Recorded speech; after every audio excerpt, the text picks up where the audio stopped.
Awal berdirinya Gedung Biru Kalimalang, dari proyek negara ke bangunan misterius.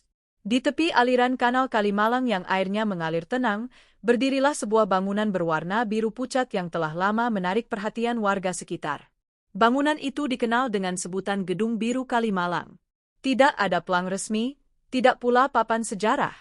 Namun, diamnya gedung ini justru menyimpan cerita panjang tentang ambisi pembangunan, kekuasaan, dan waktu yang perlahan melupakannya.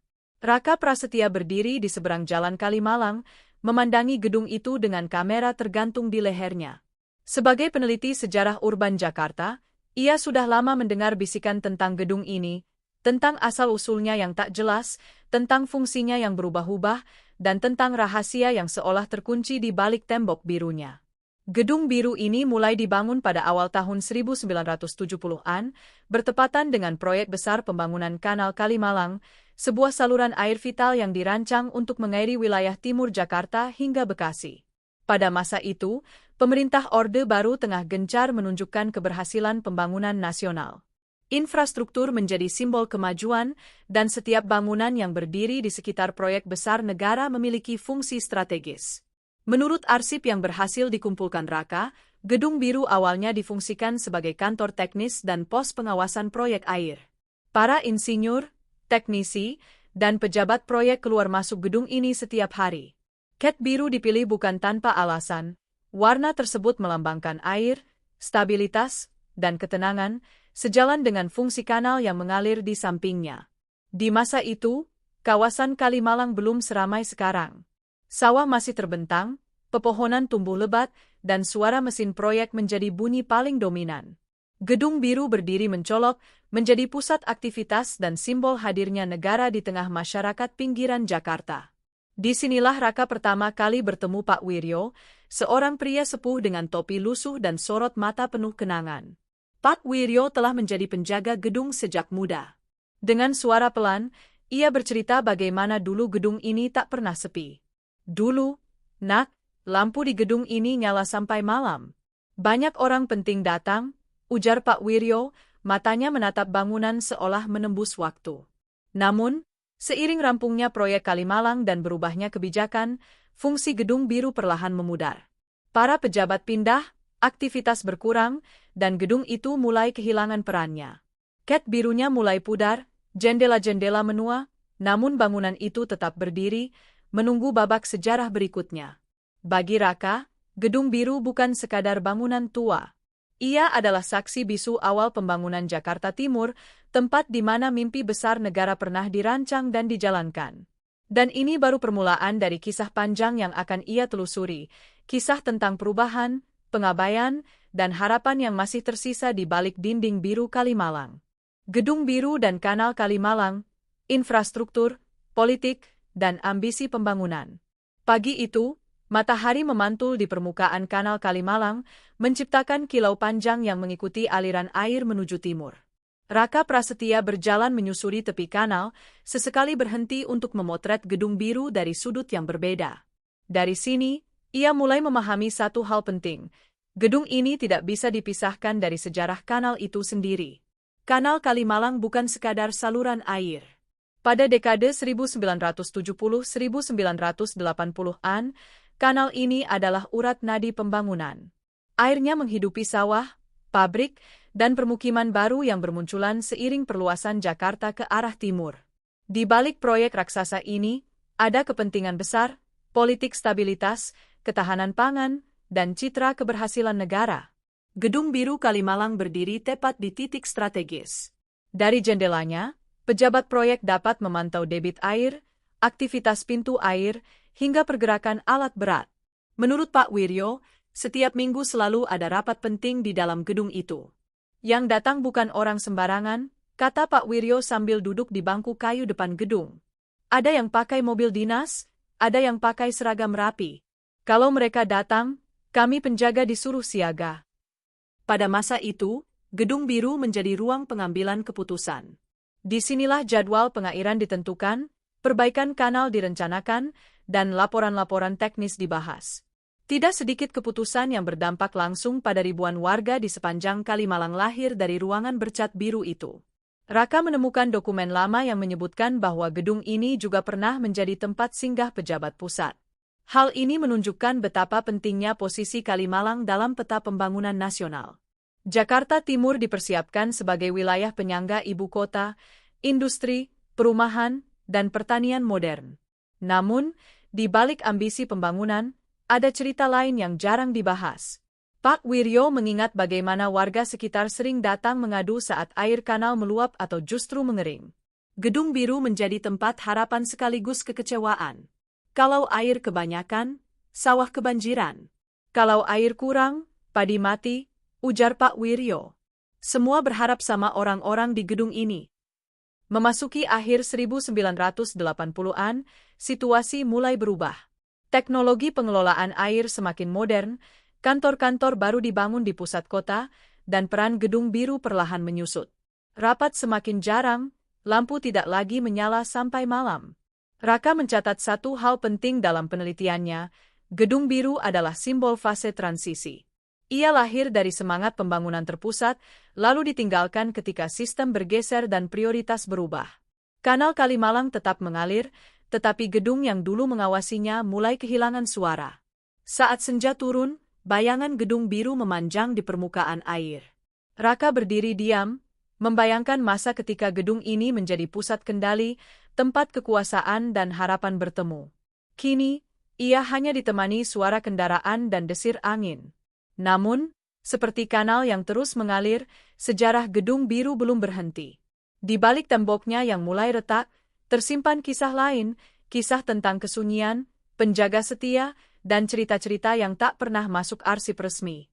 Dan Raka tahu, perjalanan ini masih panjang. Masa suram Gedung Biru, terbengkalai, penjaga tua, dan cerita yang tersembunyi. Waktu berjalan tanpa menunggu siapapun. Memasuki awal 1990-an, Gedung Biru Kalimalang perlahan memasuki fase paling sunyi dalam sejarahnya. Cat biru yang dulu cerah mulai mengelupas, meninggalkan bercak-bercak kusam yang tak pernah diperbaiki. Jendela-jendela besar yang dahulu terbuka untuk memantau kanal kini lebih sering tertutup, sebagian retak, sebagian lain berdebu tebal. Raka Prasetya melangkah masuk ke dalam gedung dengan hati-hati. Aroma lembab dan kayu tua menyambutnya. Di beberapa sudut, berkas-berkas lama tersusun tak beraturan, laporan debit air, peta kanal, dan catatan teknis yang seolah ditinggalkan begitu saja. Sejarah, pikir Raka, seringkali tidak hilang. Ia hanya ditelantarkan. Pak Wiryo tetap setia. Di saat banyak pegawai dipindahkan dan struktur organisasi berubah, ia memilih bertahan. Bukan karena jabatan, tetapi karena rasa tanggung jawab. Gedung Biru sudah menjadi bagian dari hidupnya. Setelah orang-orang penting itu pergi, gedung ini seperti lupa tujuan, ujar Pak Wiryo lirih. Saya cuma disuruh jaga, tapi tidak ada yang datang. Kawasan Kalimalang juga berubah. Sawah perlahan digantikan bangunan beton. Jalanan makin padat, suara kendaraan mengalahkan gemericik air. Ironisnya, di tengah hiruk-pikuk kota yang tumbuh, Gedung Biru justru semakin terasing. Pada masa ini, gedung mulai dikenal dengan cerita-cerita aneh. Warga sekitar menyebutnya bangunan kosong, bahkan ada yang mengaitkannya dengan kisah mistis. Padahal, menurut Pak Wiryo, semua itu berawal dari kesepian. Kalau malam, memang sunyi sekali, katanya. Angin masuk lewat jendela, pintu berderit. Orang lalu mengira macam-macam. Raka mencatat bahwa stigma terhadap Gedung Biru justru mempercepat keterlupaan sejarahnya. Tak ada lagi upaya dokumentasi. Tidak ada papan informasi. Generasi baru tumbuh tanpa tahu bahwa bangunan ini pernah menjadi pusat pengendalian salah satu proyek air terpenting di Jakarta Timur. Suatu sore, Pak Wiryo menunjukkan sebuah ruangan kecil di bagian belakang gedung. Di sanalah dulu rapat-rapat penting digelar. Meja panjang masih ada, meski lapuk. Di dinding, sisa paku tempat menggantung peta besar Kalimalang masih menancap. Di sini dulu ramai, kata Pak Wiryo sambil tersenyum pahit. Sekarang cuma tinggal kenangan. Krisis ekonomi dan perubahan politik di akhir 1990-an semakin membuat Gedung Biru terpinggirkan. Banyak aset negara terbengkalai, fokus beralih ke pemulihan dan reformasi. Gedung ini luput dari perhatian, tidak direnovasi, tidak difungsikan ulang. Raka berdiri lama di depan gedung saat senja. Ia menyadari bahwa masa suram Gedung Biru bukan hanya soal bangunan tua, tetapi tentang bagaimana sejarah bisa ditinggalkan ketika tidak lagi dianggap berguna. Di tengah kota yang bergerak cepat, tidak semua saksi masa lalu diberi ruang untuk bercerita. Namun, selama Pak Wiryo masih duduk di bangku kecilnya, selama kanal masih mengalir di samping gedung, cerita itu belum sepenuhnya mati. Ia hanya menunggu seseorang yang mau mendengarkan. Dan bagi Raka, inilah titik balik. Dari bangunan yang terlupakan ini, ia mulai melihat satu pertanyaan besar. Apakah Gedung Biru benar-benar akan hilang, atau justru menemukan makna baru di tengah perubahan zaman? Gedung Biru di tengah perubahan kota, antara modernisasi dan pelupaan sejarah. Memasuki awal tahun 2000-an, wajah Kalimalang berubah semakin cepat. Jalan diperlebar, deretan ruko dan perumahan tumbuh di kiri kanan kanal, sementara kendaraan tak pernah berhenti mengalir. Di tengah semua itu, Gedung Biru Kalimalang berdiri seperti potongan masa lalu yang terselip di antara bangunan modern. Raka Prasetya kembali ke lokasi setelah beberapa tahun meneliti arsip dan mewawancarai warga. Kali ini, ia membawa lebih dari sekadar kamera. Ia membawa pertanyaan besar tentang nasib bangunan bersejarah di kota yang terus berlari ke depan. Gedung Biru kini dikelilingi pagar seadanya. Beberapa bagiannya ditumbuhi lumut, namun struktur utamanya masih kokoh. Pak Wiryo masih ada, meski langkahnya semakin pelan. Rambutnya memutih seluruhnya, tetapi ingatannya tentang gedung itu tetap tajam. Banyak yang datang, Nak, kata Pak Wiryo. Bukan untuk lihat sejarah, tapi mau lihat lahannya. Kalimat itu membuat Raka terdiam. Modernisasi kota membawa logika baru. Nilai ekonomi lebih penting daripada nilai sejarah.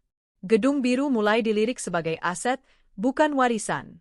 Beberapa kali terdengar kabar akan dibongkar atau dialihfungsikan tanpa dokumentasi yang jelas.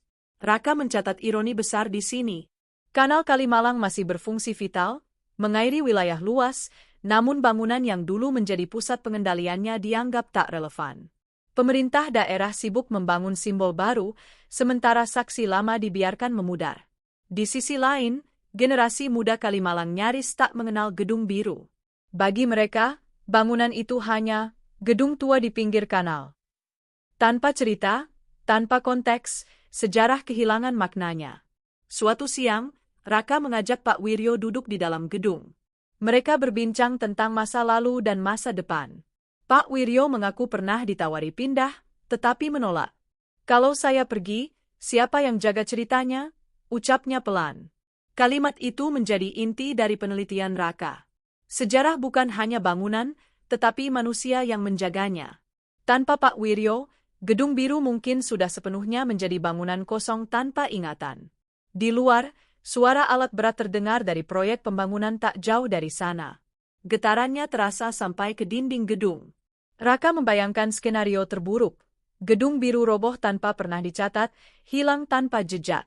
Namun, di tengah kekhawatiran itu, muncul secercah harapan. Raka mulai mempublikasikan penelitiannya. Artikel, foto, dan cerita tentang Gedung Biru perlahan menarik perhatian komunitas sejarah lokal. Beberapa mahasiswa datang, bertanya, dan mendokumentasikan. Pak Wiryo tersenyum melihat itu. Setidaknya sekarang, ada yang ingat, katanya. Gedung Biru kini berada di persimpangan. Ia bisa menjadi korban modernisasi, atau justru menjadi pengingat bahwa kota tidak hanya dibangun dari beton, tetapi juga dari ingatan kolektif. Raka tahu, satu bab terakhir masih menunggu, tentang keputusan akhir, tentang warisan, dan tentang apakah Gedung Biru akan tetap berdiri sebagai saksi sejarah Kalimalang. Gedung Biru hari ini, warisan yang terancam atau sejarah yang akan bangkit? Waktu tidak pernah benar-benar berhenti di Kalimalang. Ia hanya bergerak dengan cara yang berbeda. Ketika Raka Prasetya kembali untuk terakhir kalinya, suasana di sekitar Gedung Biru terasa ganjil, antara harap dan cemas. Beberapa bagian tembok telah ditopang balok kayu, sementara spanduk kecil bertuliskan peringatan aset negara terpasang di pagar depan. Gedung Biru masih berdiri. Namun, usianya kini terasa berat. Pak Wiryo duduk di tempat yang sama seperti bertahun-tahun lalu. Bangku kayu itu sudah diganti, tetapi posisinya tetap menghadap kanal.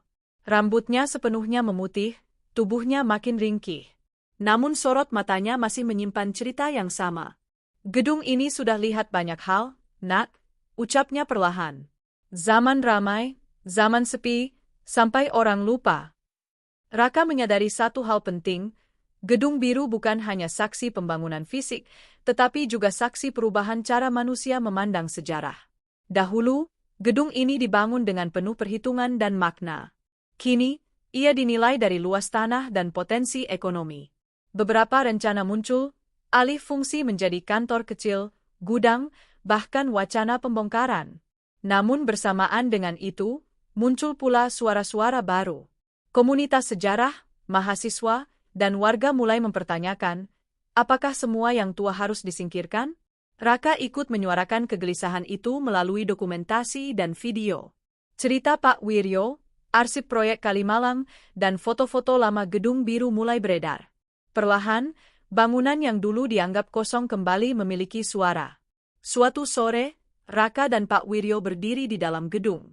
Cahaya matahari masuk melalui jendela besar, memantul di lantai yang retak. Untuk sesaat, ruangan itu terasa hidup kembali, seperti puluhan tahun lalu. Kalau gedung ini nanti tidak ada, setidaknya ceritanya masih hidup, kata Pak Wiryo. Kalimat itu menjadi penutup perjalanan Raka. Ia sadar, tidak semua bangunan bisa diselamatkan secara fisik. Namun, sejarah yang dicatat dan dibagikan memiliki kesempatan untuk bertahan jauh lebih lama. Kanal Kalimalang terus mengalir, membawa air, waktu, dan kenangan. Gedung biru mungkin tidak lagi menjadi pusat kendali, tetapi ia telah berubah menjadi penanda ingatan tentang ambisi pembangunan, tentang perubahan kota, dan tentang manusia-manusia kecil yang setia menjaga cerita besar. Saat Raka melangkah pergi, ia menoleh sekali lagi.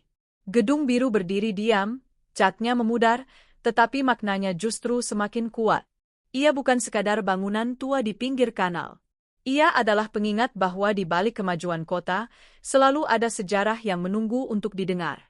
Dan selama masih ada yang mau bercerita, Gedung Biru Kalimalang tidak akan pernah benar-benar hilang. Gedung Biru Kalimalang mungkin bukan bangunan megah yang sering masuk buku sejarah. Namun, di balik catnya yang memudar, tersimpan kisah tentang ambisi pembangunan, perubahan kota, dan manusia yang setia menjaga ingatan.